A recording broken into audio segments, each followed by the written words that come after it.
Right, here we go. Oh, that is quite bitter.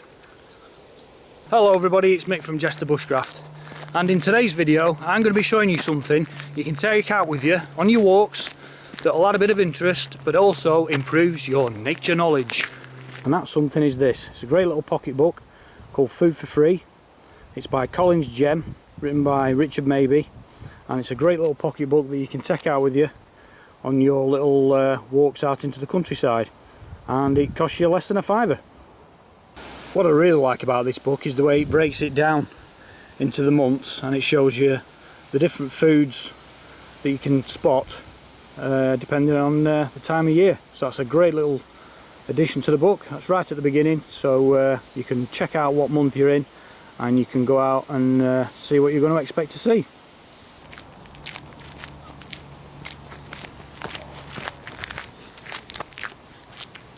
Okay, this is our first wild edible on our little nature walk, and this is the sloe. And if you look in the book, you can see there's an illustration there showing what to look for. There's a description of the plant. You can see the different leaf formations, and then there's a photograph as well. I have to excuse the wind, it's a bit drafty at the moment. It tells you the best time to pick it and the best way to eat it as well.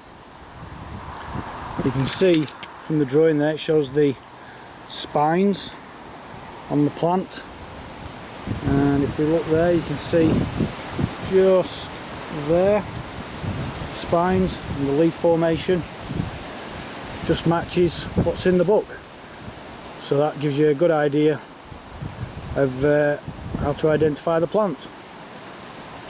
But the mark of a man or a woman is to try one of those little sloes, because they're very bitter and they leave quite a nasty taste in your mouth. So that's the sloe. Now I did just say that it was the mark of a man to try the sloe because it's so bitter, so I think it's only fair that that's what I actually do.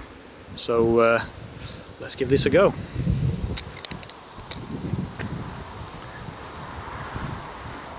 For a nice little one there. Right, here we go. Crunched into it. There's a little stone inside. Oh, that is quite bitter.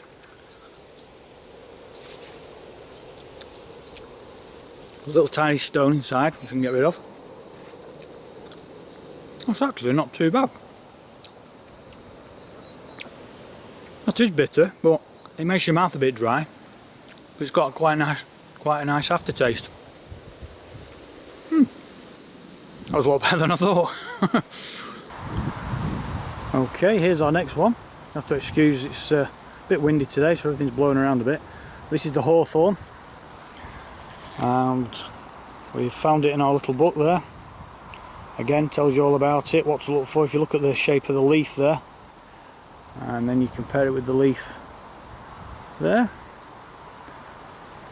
and also the berry. You can see the star-shaped sort of end on the berry, which you can see just about on there. And if we go to the front of the book like we did before, I'm in September now. You go to September and you can see there hawthorn berries, but what you don't see on there is the sloe. The sloe is actually listed in October, so perhaps the sloe is a better time to pick that is in October. So again, that's a nice little reference when you're out looking at the different plants. So that's the hawthorn. Okay, food for free number 3. It's the rose hip. And again, there's the illustration in the book showing the berry. And you can see the sort of little brown bit on the end of the berry, which you can see there. And you can use the rose hip to make syrup, as it says there. It tells you when to pick it, and you often find little recipes in this book as well if you ever want to pick these fruits. and make up your own little jams and syrups and preserves. So that's the rose hip.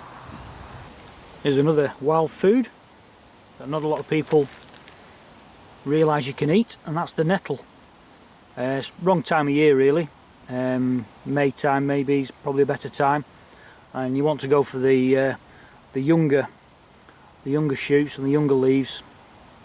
But you can boil them up, and you can drink the juice, which is full of nutrients, and you can then eat the nettles after it's boiled, because it gets rid of all the sting, and it's just like eating, I don't know, asparagus or something like that, but very good for you.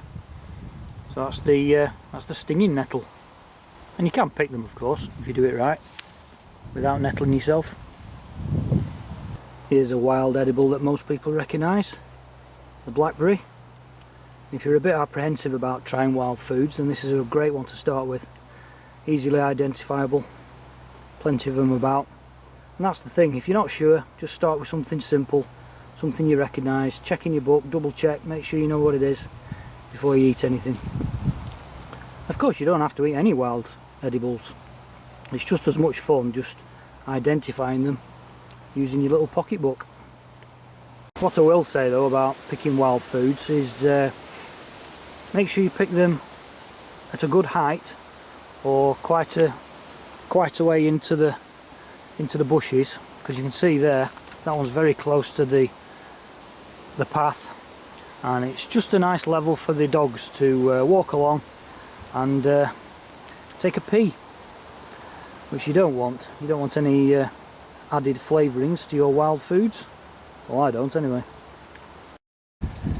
There's another favourite of mine, Jack by the Hedge, which has a very sort of peppery, garlicky, mustardy taste, but that's very close to the ground,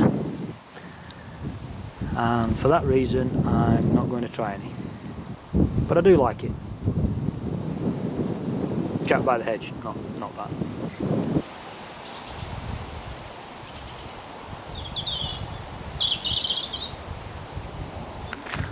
Like I say, it costs less than a fiver this book, so if it's a book you might be interested in purchasing, I'll put a link down in the description, and you can have a look at it there.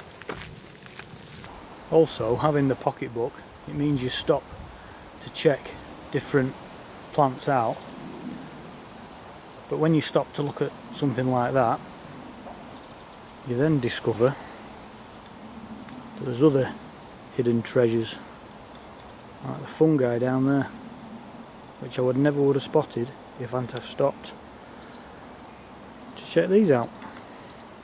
So that's another advantage. Get the book. This is a well-known plant amongst young kids, commonly known as sticky weed, or cleavers, or goosegrass. And what you might not know is this too can be eaten. Done in the right way, of course. But it'll tell you all about it in the little pocketbook. This, of course, is a very well-known weed, the dandelion, but perhaps not so well-known wild edible.